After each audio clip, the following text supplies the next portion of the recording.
د افغانستان اسلامي امارت د عامې روغتیا وزیر ښاغلي مولوي نور جلال جلالي سعودي هیواد ته د خپل رسمي سفر په ترڅ کې په دغه هیواد کې د شاه سلمان بنسټ له رئیس ښاغلي ډاکټر عبدالله ربیع سره لیدنه ترسره کړه. په دې لیدنه کې د افغانستان د روغتیا له سکتور سره د شاه سلمان بنسټ د انکشافي او بشري مرستو په چوکاټ کې د همکاریو پر ایجاد او پراختیا، همدارنګه د سرطاني، قلبي او د ولسوالیو د کچې عمومي روغتونونو په مجهز کولو او د ساري ناروغیو سره په مبارزې خبرې ترسره شوې. د مجلس په جریان کې د نورو مواردو ترڅنګ د افغانستان اسلامي امارت د عامې روغتیا وزیر ښاغلي مولوي نور جلال جلالي د شاه سلمان بنسټ مسؤل ښاغلي ربیع ته دعوت ورکړ ترڅو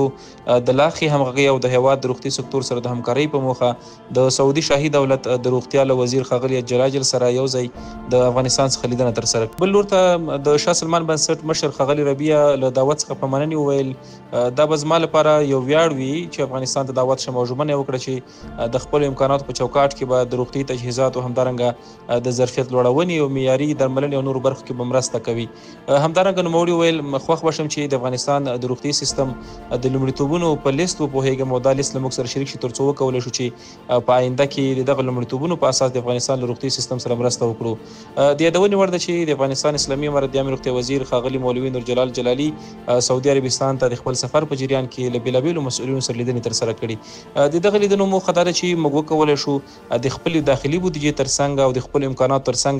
د نړیوالو اداراتو سره لا ښه همغږي ولرو ترڅو وکولی شو چې د هیواد روغتي سیستم لا معیاري کړو او هغه ستونزې چې لا هم د روغتي سیستم په جریان کې شتون لري د هغه د حل لپاره کار وکړو.